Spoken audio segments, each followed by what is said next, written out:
Hi, good evening. So I was thinking about some things, and I was thinking about how God had to discard of Satan when he had to kick Satan and a third of the angels from heaven.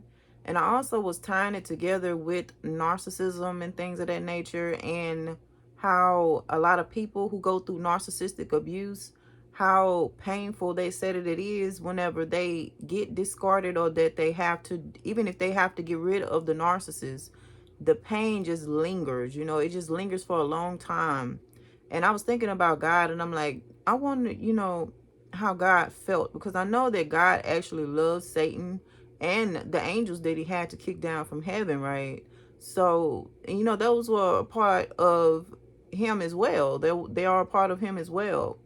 And I'm pretty sure that God really did not want to have to do that, but because of Satan's behavior and the way that the angels were turning against him and all of that, he had to get rid of them. And I know that God most likely felt some kind of way about that. Most likely he still do, with having to get rid of him and do him like that, because of how he ended up turning against God. It's just something to think about, because Satan worked really, really close with God, and he seemed to be like the most favored, right? He was the most beautiful, and he was over music and stuff. His body was made up all type of instruments. He was like one of the ones. He was the one, and Michael and all of that too. But I was thinking about the narcissistic abuse and people when they have to discard him. So that's probably why some of you guys are feeling like that. It is quite sad to have to kind of do them like that, or when they do you like that, like it's extremely painful. And I feel like all of that narcissism and stuff, that comes from, of course, it comes from Satan. It's traits of the devil. Okay, so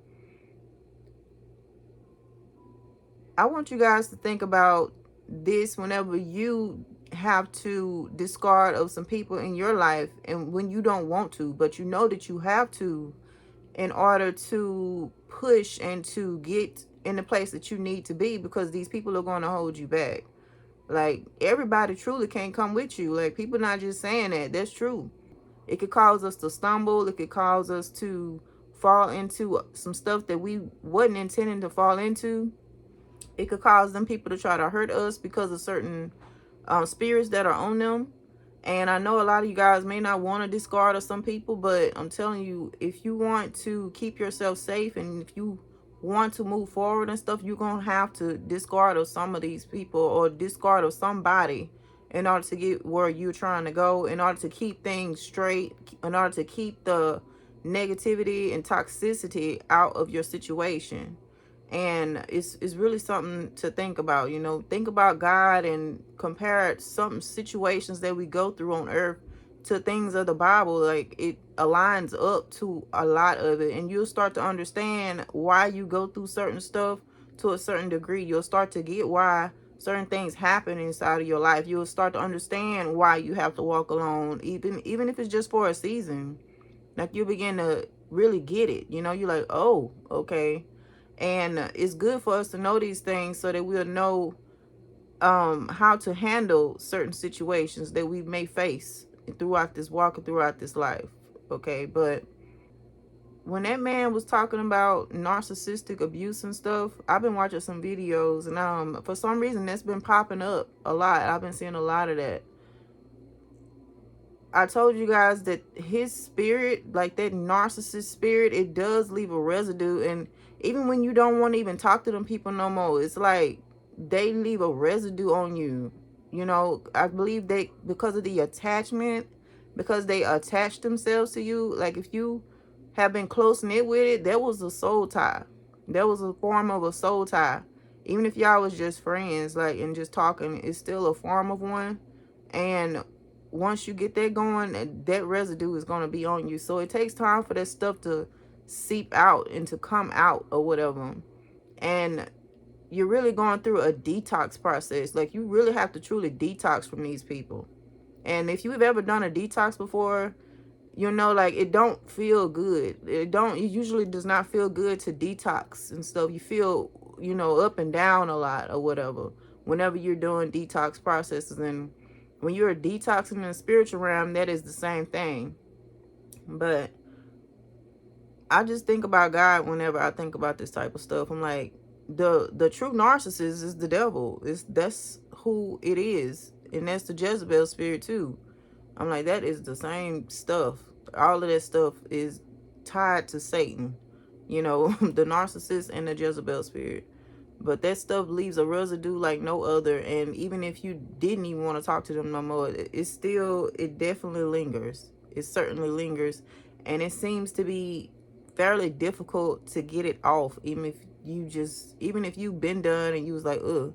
The longer that you be around this spirit and the longer that you were interacting with it and the longer that you were tied to it, the more difficult the process is going to be to heal and to get in a certain place from it, you know. But you can get out and you can get there, but it's just not going to feel good. So if you have certain feelings and stuff with this, it's actually normal. It's normal to feel like that. It's the process you got to go through.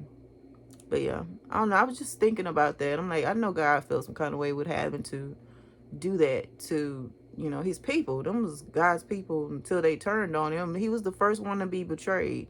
We do have to think about God is the first one that has ever been betrayed in the whole thing. It was God, and then after that, whoever came next. I believe it was Adam and Eve, but we don't know anything that happened between that time and that and then. I feel like it was God that was betrayed, and then Satan betrayed the other angels. I know they mad at him too. I would be mad at Satan. I'd be like, how you gonna trick me into off my throne? How you gonna trick me out of what I have been blessed with by God? How you gonna trick me out of my position? So yeah, that too, guys. Don't let nobody trick you out your position as well. So I know there was a reason why I said that. I was trying to find it. I said, I know it's up in there somewhere.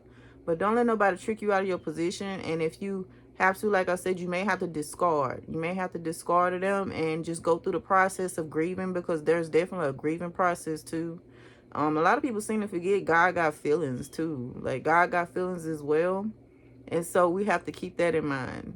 And I know, like I said, if God feels some kind of way about that, and he can never come back up there again, you know. So he feel the same kind of way. If he feels that way about having to do that with Satan, imagine how he feel about having to discard of his people like that, but with humans. To discard of humans to a place where there wasn't even intended for us to be. So I would feel some kind of way too.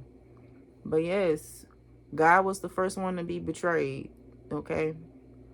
If he went through it, so will we. All right. I love you guys. Talk to you later. Bye.